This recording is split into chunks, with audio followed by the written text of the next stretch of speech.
high-def version shortly after these are over. So whatever you guys prefer, if you want to record as a backup, you're more than welcome to do that. Do we know how far away this is? I had to run to a Starbucks, and I feel like I need to buy a cup of coffee. We're a couple minutes out. Okay.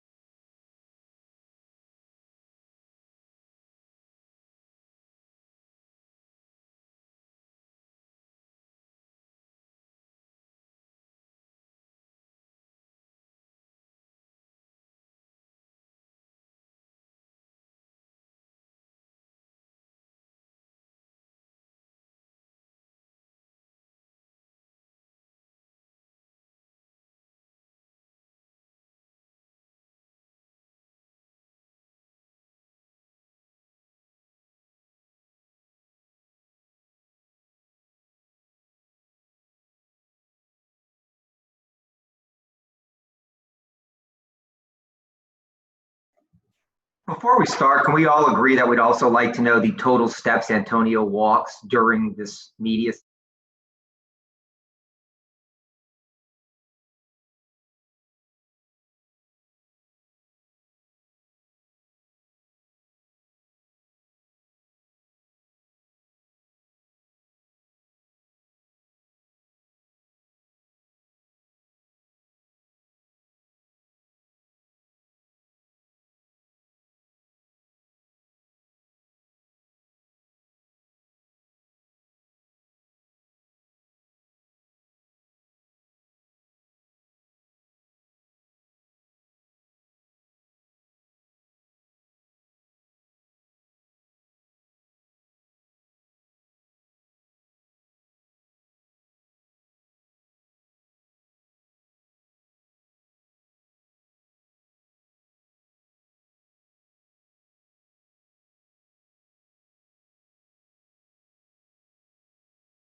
Okay, guys, whenever you're ready.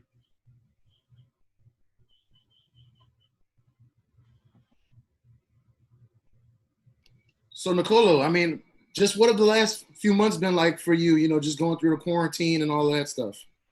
Well, basically, I was sitting on the couch for the last 3 months. Well, my wife and I decided to stay here because we didn't know if we could come back. How was it with the travel situation? Plus, in Italy, the situation wasn't that good. And so we decided to stay here. And we basically stayed at home the first 2.5 months of this quarantine. I was practicing in what it was the second guest room at home. And nothing, we just tried to spend our time together, try to keep ourselves busy. But it was just, we were just waiting for the league to resume, or at least to give us, an idea of which our future would look like.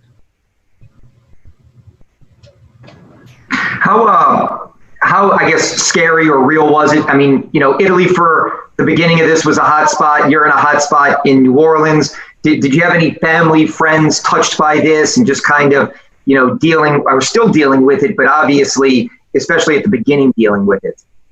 Well, everybody was affected from this virus. Luckily, all of my family, all of my friends were healthy, and they're still healthy, and so I feel very lucky about it.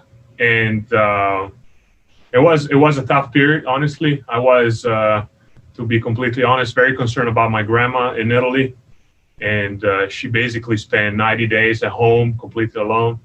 And but that was vital for her because it was important for her to stay home. But it was a tough period, and plus being so far from family, not being able to stay close, and they reopened quicker than what we're doing right now.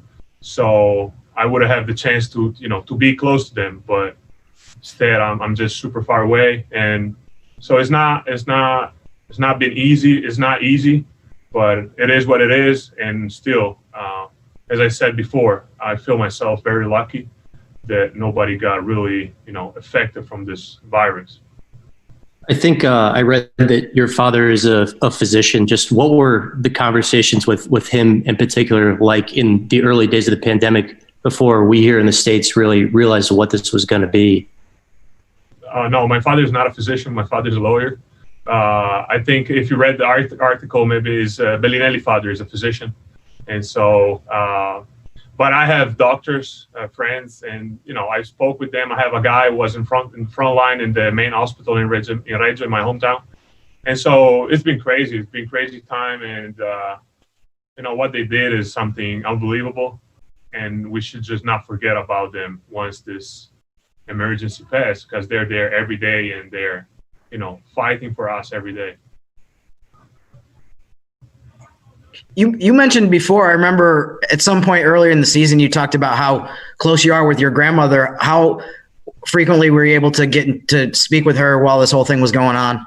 Every day. Luckily, she's good with FaceTime and the iPhone. So there was a pretty good upgrade from the basic phone call. So we could just see each other every day, and for her to be able to stay in touch with me and also with the other part of the family, because she couldn't see also the other family in Reggio, in the same town, because she had to quarantine all the peers since she's a little bit older, and she said she was and she's still at risk. So we were just on the phone FaceTiming each other, and it was pretty cool for what we could do. Even it's not enough, but somehow it's enough. It was enough.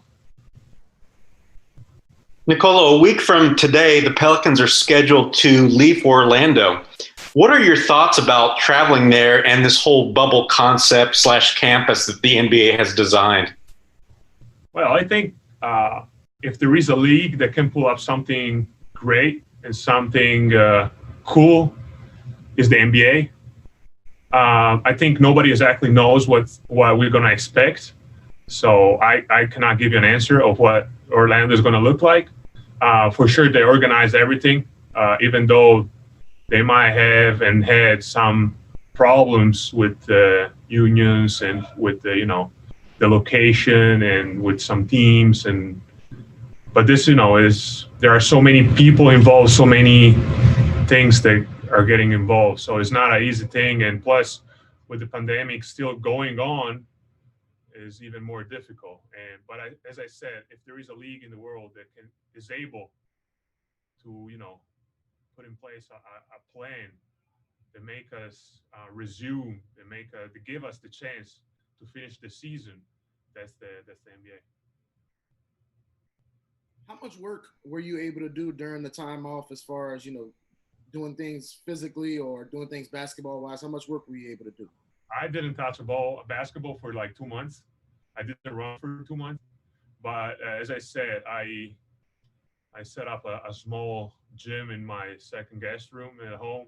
So I bought a Peloton bike and a couple elastic band, and I had a couple dumbbells, and I was working out twice a day, so I could eat as much as I wanted at home, at least give me this little joy during the quarantine. So I was eating like a bull, but at least I was practicing and it was, it was honestly super boring. But as I said, we were trying. So my wife and I, we were trying to keep ourselves busy, and I think we did it. And now we are at the end, and hopefully we will resume soon. What's the process been like getting back into the facility and getting back, I guess, towards maybe basketball shape?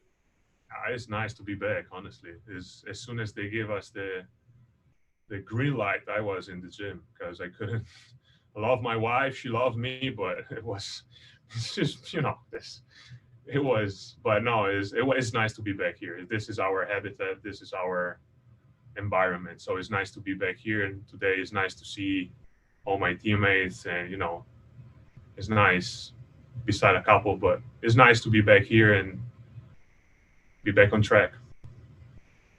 From a basketball standpoint, how much more comfortable do you think you are going into this, the games coming up in Orlando in this situation compared to how comfortable you were last summer in terms of you at that point, you obviously hadn't played in the NBA?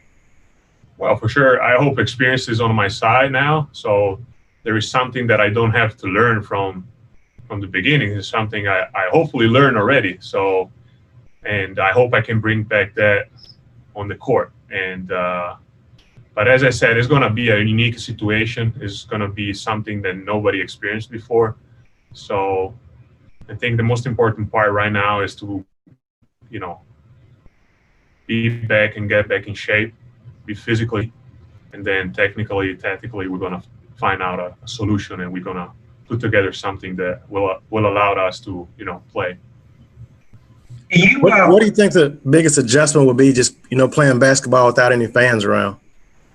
Well, it happened to me already a couple times in Europe, because fans in Europe are a little bit more crazy than in the States, and so it will be strange. It's gonna be weird, and I think it's gonna be even weirder and in the playoff, because everybody love the playoff for the atmosphere in the gym, and we're not gonna have that. Well, I don't know if we're not gonna have that, but for sure, 16 teams in the NBA are not gonna have that. And it's going to be weird, but it is what it is. We're dealing with something bigger than everybody, and right now is, if we want to play, this is the only possibility, the only solution. So it's not what we dream about. It's not what sports is about. Emotions. It's about fans. It's about relationship. It's about being there and sharing moments, bad or good. So we're not going to have that. But at least we're going to have some basketball, and I think it's not a bad thing. Go ahead, Kristen. Sorry. I was just going to say, just to clarify that last comment, were the fans not allowed to be in the stands because they were acting crazy, or those were just games without fans because they just weren't? No, they were. So a couple of times happened that either our fans, or I don't remember if our fans, but for sure opponent fans were just punished, and so the game after, the gym was empty. So one time, honestly, it happened that one half we play with the fans, and the second half we play without fans, because they kick out all the fans in the halftime. That was pretty cool, because we were losing in the first half, and then we won in the second half. That was pretty cool. So, but it's weird, you go and play, and if you win on the road, it's even nicer, because you won in front of the opponent's fans with the with the environment, and so it's going to be different. But as I said, at least we're going to have some basketball. Can you remember why exactly the fans were banned in those instances? Was it throwing stuff on the court, or what was it? Whatever they had in their hands on the court. Yes, very easy. But this happens. This is not something that happens regularly. So it happened one time. It was one time over 12 years, my European career, that I've never seen something like that. And happened other couple times that maybe we play in an empty gym because the previous game the fans did something crazy, but it was just, it's not something that happens regular. But it's not going to be completely new for me, because I already unfortunately experienced that. Nico, do you kind of have to compartmentalize that the new normal is the coronavirus? Obviously, David Griffin told us yesterday that 3 of your teammates tested positive for it. and it's just something that you will now live with, and it could pop up maybe anywhere for anyone at any time? I think it's something we need to deal with it. It's part of our reality right now. And I think as healthy, young person, we need to be accountable and, behave. So I think wearing masks is something that I will suggest to everybody, because I still see too many people around without a mask. And, just keep a little bit more distance. I know it sucks, but it is what it is. Until we don't find a vaccine, we don't find a solution, it is what it is. So it's part of our reality. Either we like it or not, it's like this. So it's nothing we can change overnight. I wish we could, but it's not going to happen. So we need to start to deal with being responsible, and life goes on. So it's our choice to be, part of this life or not. So I think it's something we need just to be a little more responsible, just to take care of the guidelines experts are giving us, not somebody else. They're giving us very bad tips, and but it's part of reality. You said you hadn't touched a basketball in 2 months. Have you had a layoff that long before?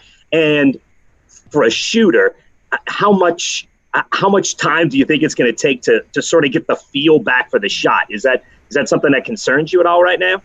Well, the first shot I took, it was a 3-point shot, and I scored. So I said, next time I have to prepare for an important game, I should not practice for 2 months. That was the thing, but I don't have the time spent. So no, I think it was weird. It might happen that I didn't touch the ball for not that long, but long, because unfortunately I had an injury. So this time it was different because I was healthy and I was just sitting at home. I couldn't go outside. I wasn't going outside. I tried to run a couple times on the balcony, but I looked like a hamster on the wheel. So I said, it's not. I just, went back on the couch and watched Last Dance and Netflix or whatever. And but it was weird. But I don't think it's going to take. Hopefully, it's not going to take long. We will see on the first official game. Hopefully, I can go back and shoot threes. Nicolò, could you describe the general vibe of the team about going to Orlando, on what you guys are going to be facing, which, of course, are 8 important games to try and get into the playoffs? Yeah, I think, honestly, we haven't practiced as a team yet. And I think I can give you the right vibes after we practice as a team the first time. But I think since everybody show up, I think the mentality is once we go there, we go for the target. We're not going there just to enjoy Disney World. And so I think, we are a young team, an ambitious team. We are in a good position to do something good. So why not? It's a great opportunity. It will be a waste to not use it. Does anyone have any more questions for Nicolò? I think I had one more. A lot of people have enjoyed some of the stuff that you've been writing on social media over the last couple months. There's a bunch of writers in this conference call. Do you have any advice for some of us on writing skills? I don't know. No, I don't. No, I just try to keep myself busy, and I started this thing because I've noticed that I'm doing this in Italian. I know I should do it in English also, but I'm doing it in Italian because I've noticed this. Nobody did it before, and in Italy there is just so much. They're thirsty about news. Is what about NBA, and so I might start hosting a very short personal podcast in the bubble.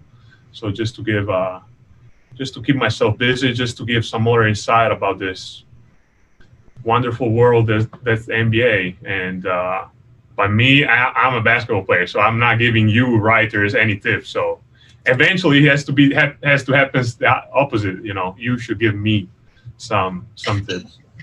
But I appreciate the compliment. I'll help you on your 3-point shot. Okay. Whenever. I'm in the gym tomorrow morning. I can meet there. All right, great. Thanks a lot, Nico. Okay, thank you, guys. Thanks, Nico. Thank you, Nico.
What's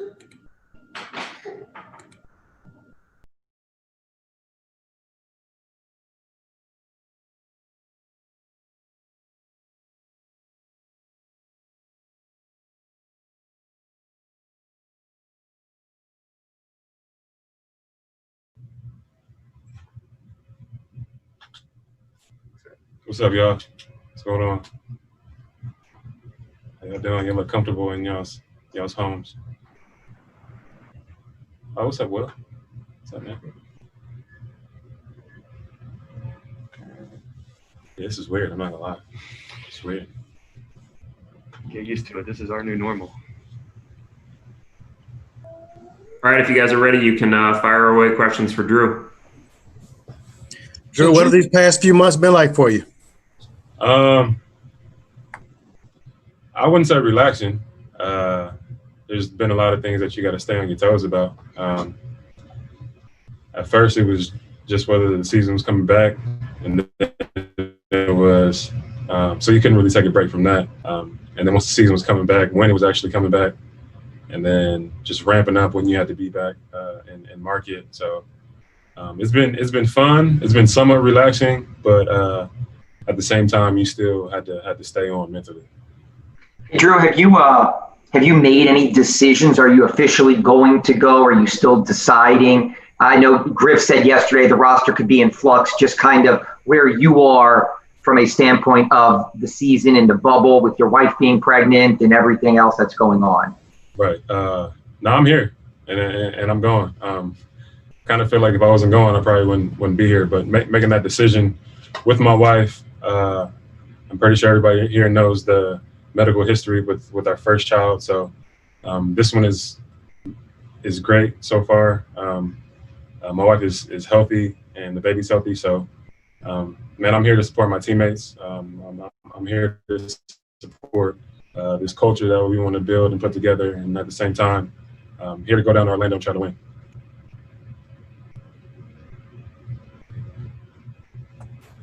Hey, Jrue, how tough of a what was that process like, just kind of talking to your wife about it, though? I mean, was it a difficult decision for you all, or it was pretty much a no-brainer?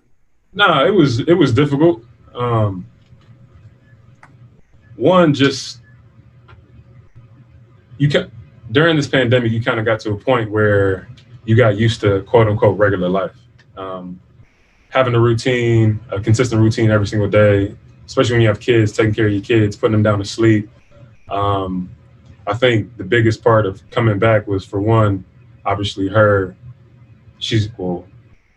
I'll be back by the time, hopefully, I'll be back by the time she has our next child. But I think just being able to have her find help, and being in California, my family's out there, her family probably come out. But a challenge, yes, but I think it's worth it, and that's why I'm here. What's been the focus for you during the past few months as far as, staying physically ready, staying, right basketball-wise? That was exactly it, really. Just staying physically ready. Being able to kind of take a step back, not do too much basketball stuff, but still be able to get in good work in the weight room and on the field, doing things fun to kind of clear your mind of basketball per se, just to kind of get a release from that. And then once it's time to get back into the gym, once it was time for me, I felt better and I felt relaxed. Toward that end of the season, guys, it kind of gets to a point where it's like, all right, this is the last push. And sometimes it gets kind of tough mentally. I think having this break from that and not touching the basketball and doing all that was pretty good for a while until it was time to come back. One of the things that Griff said yesterday was, he expected this to be, almost as tough mentally as it is physically on players going into this campus for 5 weeks. Do you kind of feel a similar way about this? For sure. For one, we're going into a bubble. We're doing something that we've never done before, and that's already a mental challenge. Being able to adapt. Another thing is not being with your families for a month and a half on. So I think from that standpoint, especially during the season, the course of the season, you probably go I mean, on a road trip, if it's 10 days, you probably go 10 days without seeing them. But to go 30 plus can be difficult. So, again, another thing that you have to adapt to. But I think coming together with your teammates and locking in, this will definitely give us a time to really see what we're made of and kind of build our chemistry. I do also think it's cool that brothers are going to be there. Usually during the season, I don't get a chance to do that just because, I mean, we're really opponents and they're in Indiana. But to be able to do that and then see guys around the league, I think be able to get together and talk about things socially is probably going to be pretty big for us. Speaking of talking about things socially, your wife obviously penned a really powerful op-ed the other day. How proud are you of what she wrote and what she said, the discussions you all have had, and the positive change it can potentially bring when people of her stature tell stories like that? Yeah, extremely proud to be able to put herself out there and express how she feels firsthand. I think when I first read it, I thought she was going to try to tell it through my eyes, per se, like kind of what I saw or what she saw through my eyes. But I think how she described it and how she saw it through her eyes and how it made her feel was, man, it really hit my heart. It really made me feel like, which I already did before, but my wife is a beast. I have the best wife in the world to be able to go through these social things together and for her to understand my side and even the culture that I come from. So again, extremely proud and happy, and glad the article turned out really, really well. I know a big topic of discussion among the players coming back is how you guys are going to use the platform in Orlando to help, shed light on some of the issues going on around the country. What are you really hoping the players can do as far as, spreading the message and kind of continuing some of the stuff you talked about on your social media? Really is just unite and show people that when we go back to play basketball, it is about basketball and entertaining and winning, but we also do this for the culture. Our league is 90+% Black. So to be able to still be able to further this movement through basketball, I feel like is a key for us. So for us to unite as an NBA, as a collective, which is not just the black guys. I mean, the foreigners, the white people from all different cultures to come together and progress this. I feel like for me is the goal. So, do you plan on keeping your name on your jersey, or like some of the players, the soccer players have Black Lives Matter? Do you plan on having a slogan or something different, or just keeping your uniform as normal? No, it's in there. You know what I mean? It's thinking. I've been thinking about it, what to put back there. I don't want it to be my name. I'd like to share somebody else, somebody that needs to just be on a national scale, which a lot of them have. But I think the name or whatever I choose, it'll be for a reason and a good reason, in my opinion. And so, yeah, I've been thinking of names, or slogans. There is an incredible amount of awareness, about police brutality, police injustice. What are you just hoping as far as tangible steps to change some of the way things are in America right now? Right. Again, I think a lot of it, we kind of talk about defunding the police, and I know that with certain people they can be offended by that, but sometimes I just want people to put themselves in my shoes and kind of experience what I've experienced. I mean, most of the time with cops, more than not, I've had not too good experiences. And is that a coincidence? Whatever it may be, I'm a pretty chill guy. I don't really do anything out of pocket. So just from that, I feel like this is really big. And I know I'm not the only one. I have 3 brothers. I have a dad. I have uncles. I have a sister. So, I mean, Black women not excluded. So I think that's one of the things where we just want people to see things through our eyes, see things how we see them, because to us, it's not fair. You speaking of your brothers, how much is, Justin wrote a nice article for Players Tribune yesterday as well, talking about his decision to go play. How much have you, him, and Aaron really talked about what you guys can do collectively once you get in Orlando? Yeah, I think just us three, and again, knowing each other so well and being able to obviously have that that history with each other has been huge. We've been talking about a lot of stuff and a lot of ideas that haven't come to fruition yet, but we first had to, because Justin didn't tell anybody that he was going to go to Orlando first. So because he told me last week or whatever, I think things can kind of start to pick up with us and be able to make things happen. But we don't want it to be just us, like just us three Holidays. We want it to be JJ Redick and Andre Iguodala and so many other guys that we can do. Because again, we're three people. We have probably great ideas in my opinion, but I feel like we need to hear out everybody's ideas of how we can further this progression. When it comes to the downtime in Orlando, what are your expectations? What are your expectations of what's going to happen? And for the routine-oriented guys, how much of a challenge is that going to be? Right. Honestly, I don't know. I think this is one of the mental parts about it that guys have to adjust to, where, again, somebody like me, when I go home, it's where I kind of relax. And I try my best not to bring my work home with me. So I get to hang out with my wife, my daughter. I get to do things like that. It's going to be a challenge. It's going to be something different that I know guys are going to love to go golfing. They're talking about bowling alleys and going fishing. I commend the NBA for trying to do so much to make us as comfortable as possible in this kind of weird situation.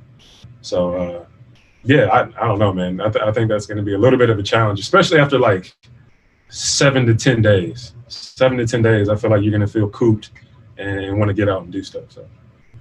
I know that Alvin yesterday said that he's planning on going, but that nothing is definitive yet. Have you maybe thought about what the team would function like and maybe a more leadership role for you than you already have if potentially he is not on the sideline, either with you in Orlando or even on the bench during game?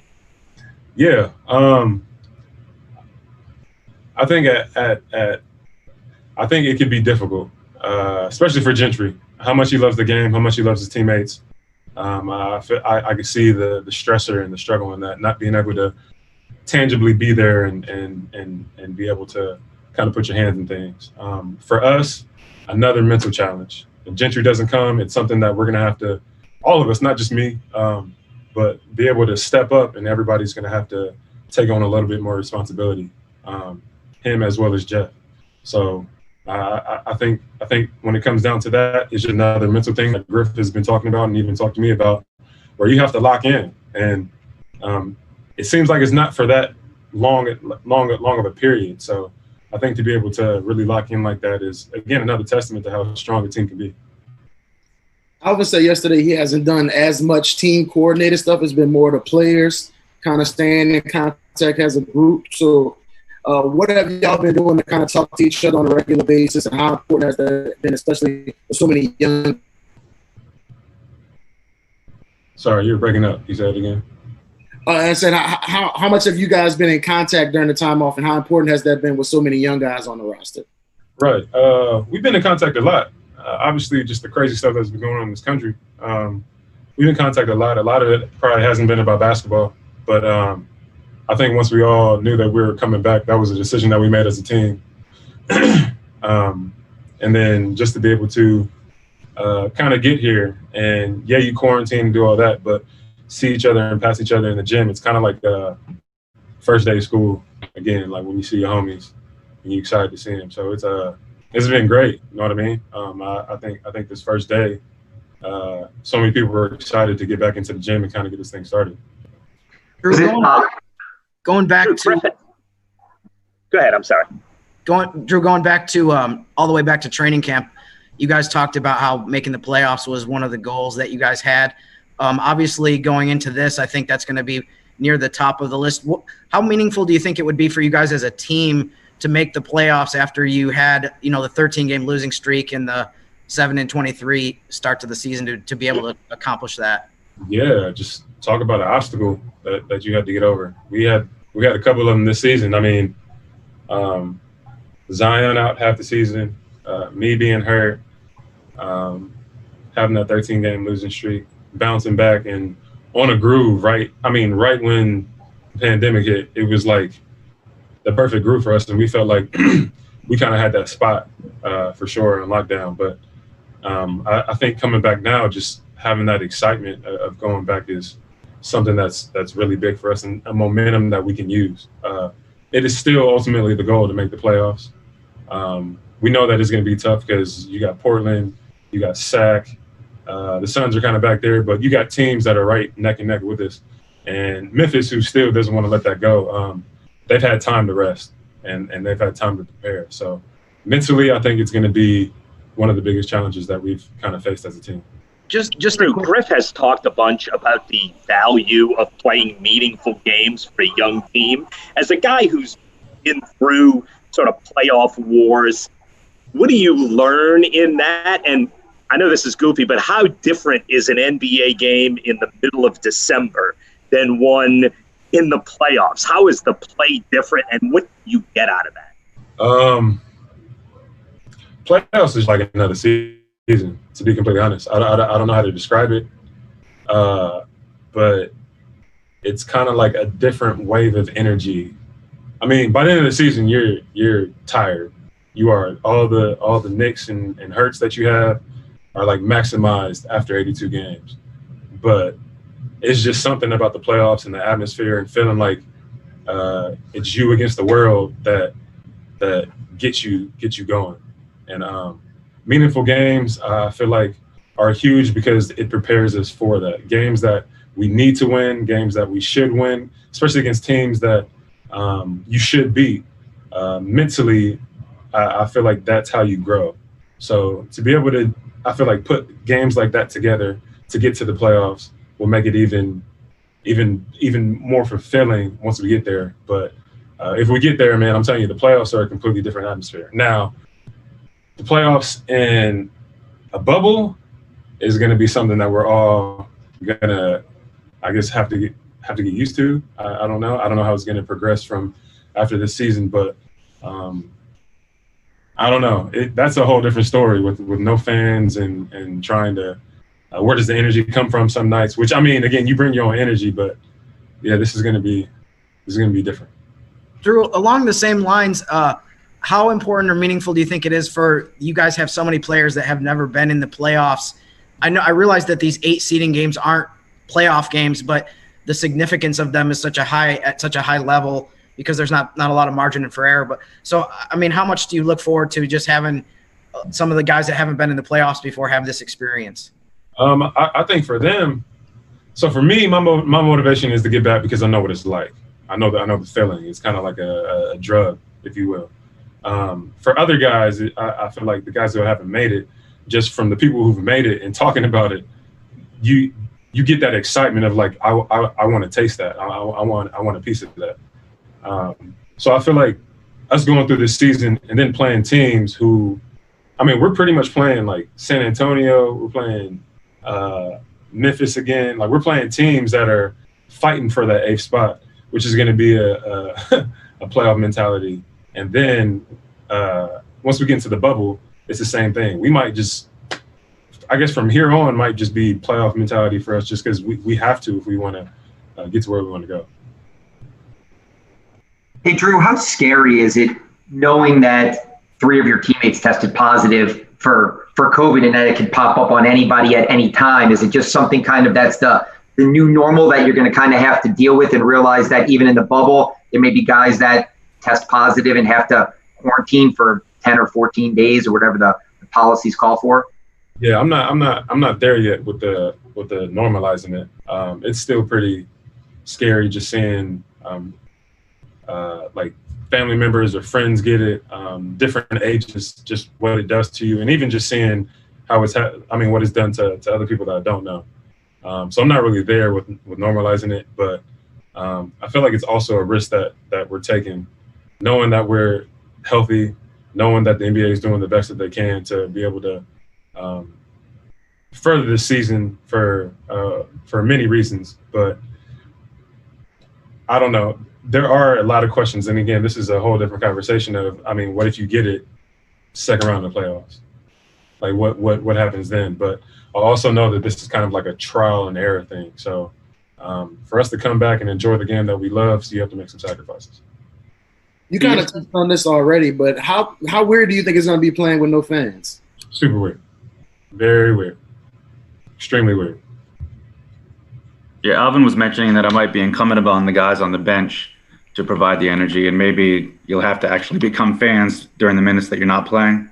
I mean, we are fans, though. That's the thing. Like, you see our bench screaming, jumping, and I mean, doing all that, but we also feed off the fans behind us. If it's a away game and we're in OKC and it's loud as hell, like, we feed off that. Like, we want to shut them up.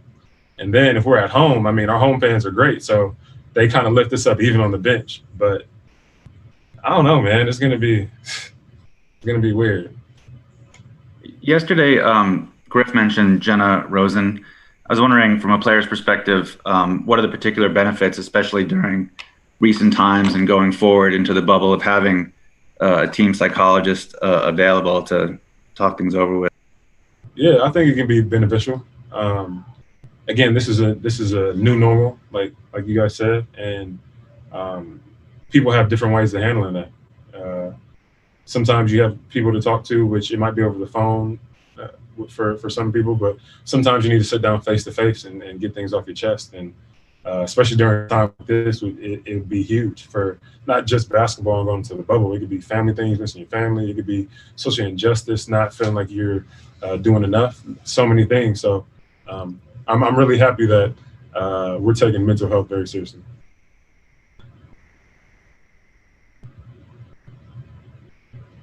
Jrue, for a team like the Pelicans, with a lot of young players and a majority of key guys who haven't even been together a full year yet, do you think there could be a positive that comes out of this from a chemistry and a bonding standpoint, where you could take a bigger step forward in that regard than maybe you normally would by all being sequestered together like this? Yeah, I think this is more of a positive than a negative in that instance. Being able to be with guys every day, and I feel like at this point you're going to see them all the time for the next month and a half. I think building that chemistry, which we do feel like we've done a pretty good job of that, but building that chemistry in a situation, I feel like helps grow your team. So not just on the basketball court, but I mean, grows you more personally with other teammates. All right, great. Thanks so much for your time today, Jrue.